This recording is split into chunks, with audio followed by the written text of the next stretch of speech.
जैन बच्चों, इस समय आप लोग महामना इंस्टीट्यूट के यूट्यूब चैनल से जुड़े हुए हैं और इस चैनल में मैं आप सबका स्वागत करता हूं। आज हम लोग class 11th mathematics Hindi medium NCERT book के क्लास 11th चैप्टर 11 शंकु परिच्छेद यानी कॉनिक सेक्शन के अंतर्गत हम लोग पढ़ने जा रहे हैं परवलय। तो सबसे पहले में तो हम लोगों को परवलय के बारे में जानना होगा कि परवलय है क्या। देखिए परवल, अब देखिए अगर हिंदी में कहें तो परवलय यानी परवल के आकार का, तो परवल आप खाने वाली जो सब्जी होती है उसको देखे हैं, उसी को परवल, परवल से ही परवलय बना है। लेकिन अगर हम इंग्लिश शब्द देखें तो इसका इंग्लिश में जो नाम है वो पैराबोला है। तो पैराबोला दो शब्दों से बना है, एक है पैरा और दूसरा होता है बोला। तो पैरा का मतलब होता है से और बोला का मतलब होता है फेंकना। तो अब यहाँ से अर्थ ये निकल करके आता है कि अगर किसी गेंद को या किसी भी पिंड को जब हम फेंकते हैं तो फेंकने के बाद वह जिस प्रकार के पथ पर गति करता है उस पथ को ही हम परवलय कहते हैं। आप फेंकिएगा तो अब एक बात ये भी ध्यान में रखेंगे कि पत्थर या पिंड या गेंद आप किसी डायरेक्शन में फेंक सकते हैं। आप लेफ्ट में भी फेंक सकते हैं, राइट में भी फेंक सकते हैं, ऊपर भी फेंक सकते हैं, नीचे भी फेंक सकते हैं। इसलिए वृत्त का तो आपने केवल एक आकृति देखा था, वृत्त का केवल एक आकार था, लेकिन परवलय का एक आकार नहीं होता है। परवलय के चार आकार होते हैं, इसकी चार आकृतियां होती हैं और इसके चार समीकरण होते हैं। इन चारों समीकरणों और चारों समीकरणों की स्थितियां हम आपको बताएंगे। लेकिन परवलय का जो सबसे मानक समीकरण होता है ये होता है y square is equal to 4ax। ये स्टैंडर्ड समीकरण है, इसी की जरूरत हमें हमेशा पड़ेगी, नॉर्मली इसी की जरूरत पड़ती है।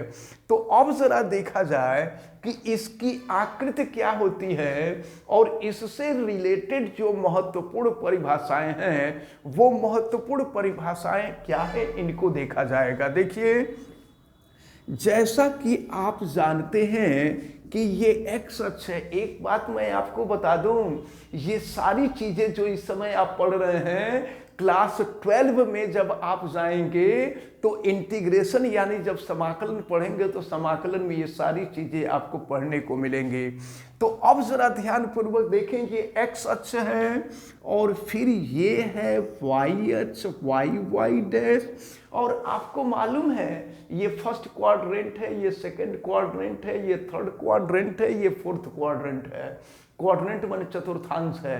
अब जरा ध्यान पूर्वक देखें, ये परवलय है y square is equal to 4ax। तो परवलय के समीकरण में हम देखते हैं कि किसका घात 1 है, तो यहाँ x का घात 1 है। तो जिसका घात 1 होता है ना, परवलय उसी अक्ष पर बना होता है, ये याद रखे रहिएगा। दूसरी चीज कि यहाँ कुछ नहीं है तो प्लस है, इसका मतलब ये हुआ कि ये जो परवलय है यह परवलय x अक्ष के धन दिशा में बना है, पॉजिटिव डायरेक्शन में बना है। तो ये परवलय x अक्ष के धन दिशा में बना है, तो धन दिशा में जो परवलय बनता है वो ऐसा ही होता है। और सुनिए, जैसी आकृति यहाँ ऊपर की तरफ होती है वैसी ही आकृति यहाँ नीचे की तरफ होती है। तो यह आकृति तब आती है जब परवलय x अक्ष के धन दिशा पे बनता है। अब इससे कुछ महत्वपूर्ण चीजें होती हैं, जैसे ये जो मूल बिंदु है जहां से होकर के परवलय गुजर रहा है, इसको हम परवलय का शीर्ष कहते हैं। परवलय का शीर्ष, जिसको इंग्लिश में वर्टेक्स कहा जाता है, ये वर्टेक्स है। और हम आपको बता दें कि शीर्ष को ए से रिप्रेजेंट करते हैं और इसका जो निर्देशांक होता है वो 0 0 होता है। ये आपको याद रखना होगा। इसके बाद हम यक्ष अक्ष पर ही यहाँ इधर के तरफ नाभि होती है, नाभि जिसको फोकस भी कहते हैं, नाभि होती है, इंग्लिश में इसको हम फोकस कहा करते हैं और इसको हम यश से रिप्रेजेंट करते हैं। और हम आपको बता दें कि परवलय के समीकरण में आप 4ax देख रहे हैं ना, तो शीर्ष से नाभि की जो दूरी होती है वह ए दूरी होती है, हमेशा याद रखे रहिएगा। शीर्ष से नाभि की जो दूरी होती है वो ए होती है। इसका मतलब आप जानते हैं कहीं का भी निर्देशांक होता है तो यक्स वाई होता है और यक्स जो होता है वाई अक्ष से दूरी होती है। तो ये वाई अक्ष है, वाई अक्ष से यक्स की जो दूरी है वो ए, और हम आपको बता दें कि यक्स अक्ष पे वाई का मान 0 होता है, तो ये वाई का मान 0 हो जाएगा। तो याद रखे रहिएगा नाभि का जो निर्देशांक होगा वह a0 होता है, परवलय के नाभि का निर्देशांक। ये सारी बातें मैं आपको बता रहा हूं इस समीकरण के लिए, जब समीकरण y² = 4ax हो। अन्य चीजें जो हैं, जब फार्मूला जब चेंज होता है, जब परवलय का डायरेक्शन चेंज हो जाता है तो फार्मूला भी चेंज हो जाता है। तो 4 तरह के परवलय होते हैं, इसको आपको याद रखे रहना है। अब दूसरी बात हम आपको बता दें कि शीर्ष से जितनी दूरी पर नाभि होती है उतनी ही दूरी पर इधर के तरफ एक रेखा खींची जाती है। इस रेखा को याद रखे रहिएगा, शीर्ष से जितनी दूरी पर नाभि है, शीर्ष से इतनी ही दूरी पर एक रेखा खींची जाती है और इसको हम कहा करते हैं नियता, यानी डायरेक्ट्रिक्स कहते हैं इसको, डायरेक्ट्रिक्स नियता कहा जाता है।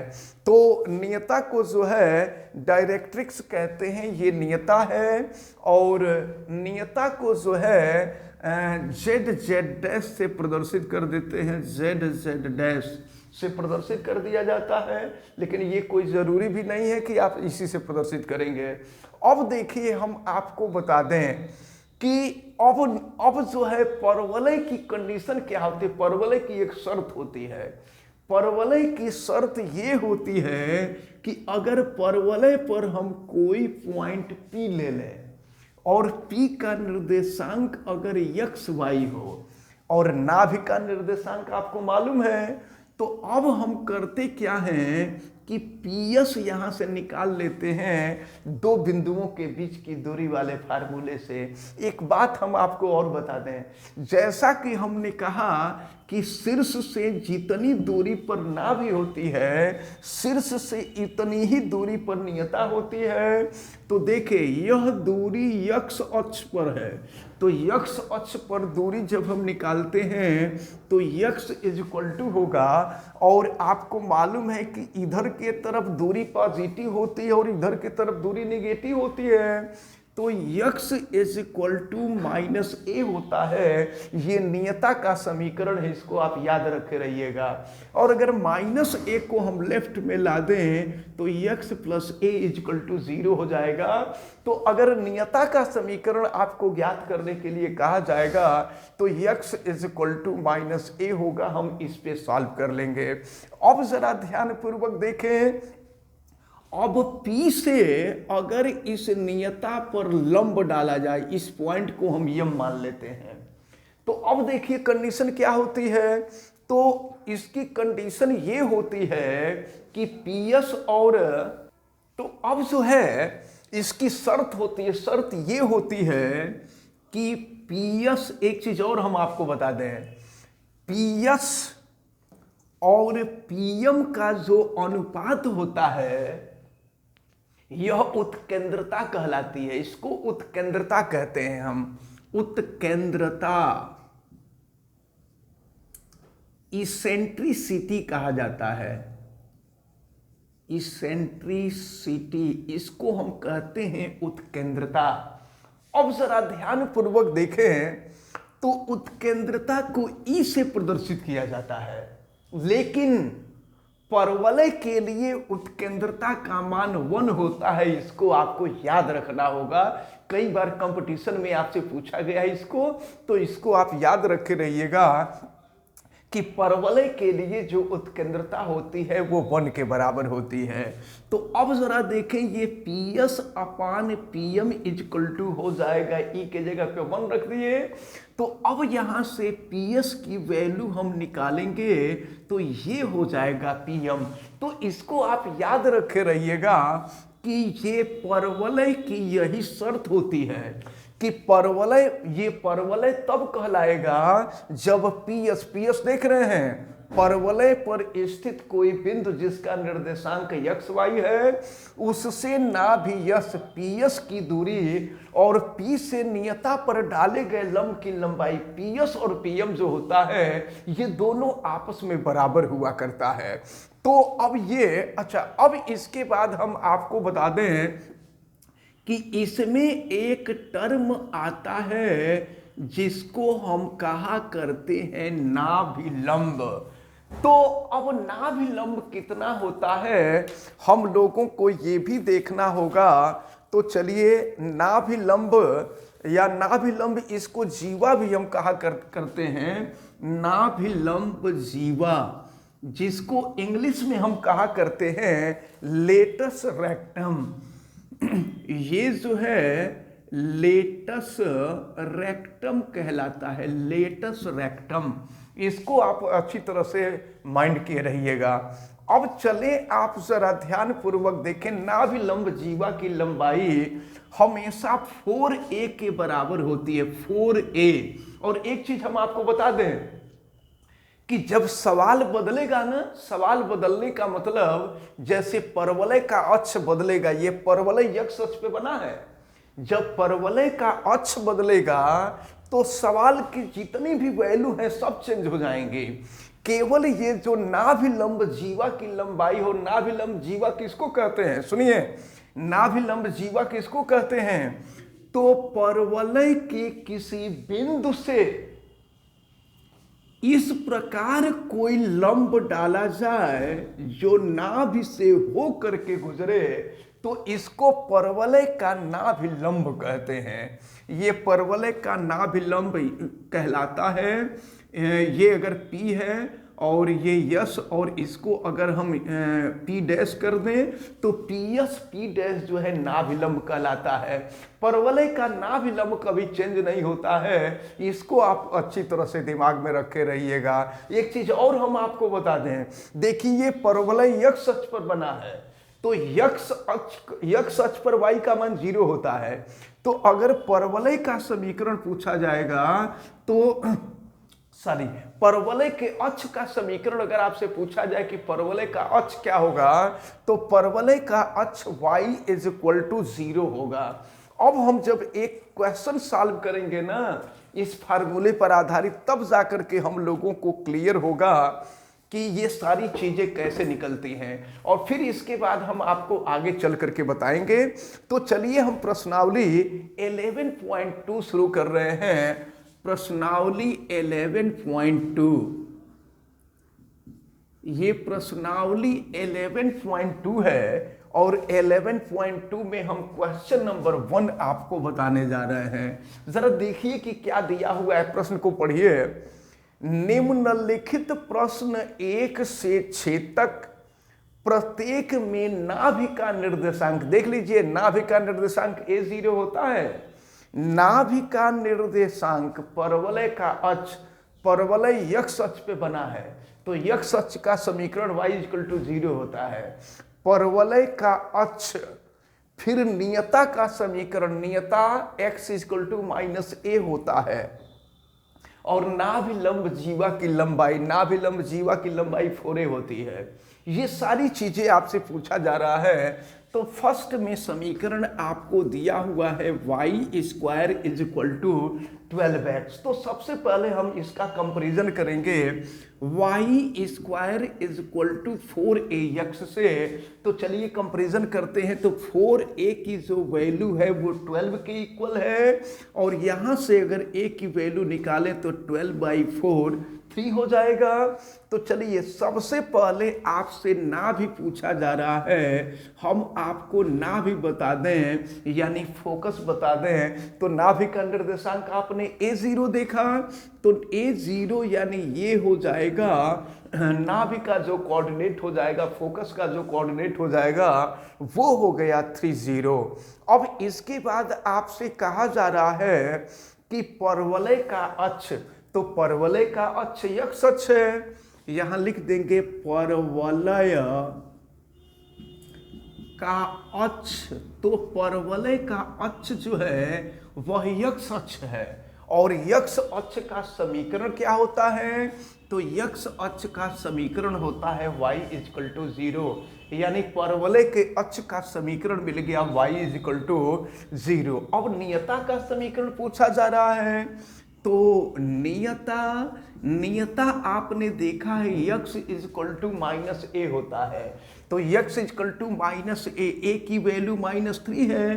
तो अगर हम चाहें तो -3 को भी बराबर के पहले लिख सकते हैं। तो x + 3 इज इक्वल टू 0 हो गया। और फिर क्या पूछा जा रहा है? नाभिलंब जीवा पूछी जा रही है। तो नाभिलंब जीवा की लंबाई अगर हम ज्ञात करें, तो नाभिलंब जीवा की लंबाई जैसा कि अभी हमने आपको बताया कि यह 4a के बराबर होता है। तो 4 और a की वैल्यू है 3, यानी ये हो जाएगा 12। तो इस प्रकार जो क्वेश्चन नंबर 1 था, ये क्वेश्चन नंबर 1 सॉल्व होता है। अब एक चीज समझ लीजिए, इस तरह का जितना भी क्वेश्चन है, जैसे देख लीजिए आप क्वेश्चन 1 और क्वेश्चन 5 बिल्कुल एक जैसे हैं। तो क्वेश्चन 1 और क्वेश्चन 5 एक जैसे हैं, 1 बता दिए, क्वेश्चन नंबर 5 को आप सॉल्व करेंगे। और इसके बाद अगर हम देखें तो क्वेश्चन नंबर 2 हम देखें, तो क्वेश्चन नंबर 2 जैसा कोई भी क्वेश्चन इसमें नहीं है।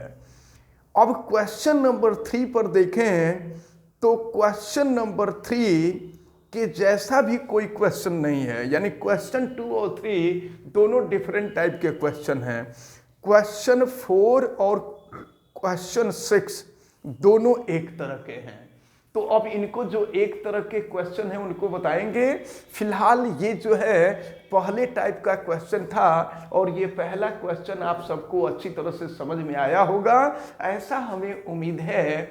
आप वीडियो को लाइक ज़रूर कीजिएगा, और अगर आप चैनल पे नए हैं तो चैनल को सब्सक्राइब भी कर लीजिए, बेल आइकन को भी प्रेस करें। और अगर किसी प्रकार की कोई दिक्कत समझ में आती है तो आप हमें कमेंट करके बतावें, और वीडियो को मैक्सिमम स्टूडेंट तक शेयर करें। आप सभी लोगों का बहुत बहुत धन्यवाद। जय हिंद।